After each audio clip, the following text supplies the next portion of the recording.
Talaga bang iniisip mong matatalo mo ako?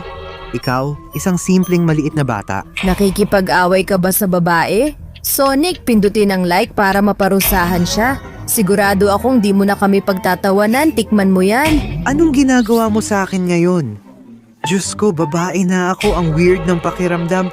Anong gagawin ko ngayon bilang babae? Uy, si Sonic yun ha. Tagal ko na siyang di nakita, lalapitan ko.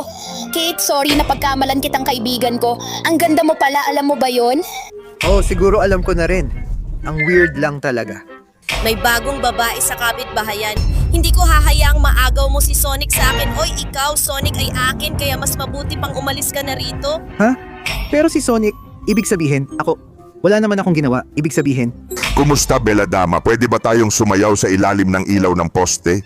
hindi ko alam na ganito pala kahirap ang dinaranas ng mga babae. May nakikita akong dalagang nahihirapan. Hindi ko ito hahayaang mangyari. Ililigtas kita, huwag kang mag-alala. Pwede akong maging kaibigan mo at kung gusto mo, magkasama tayong magnanakaw. Wow! Mas gusto ko pala ang pagiging magnanakaw, mag-subscribe ka para magawa nating nakawin ang lahat. Kukunin natin lahat itong mga tanga. Tayo ang pinakamagagaling na magnanakaw. Mas masaya talagang maging babae ng ganito. Panalo tayo.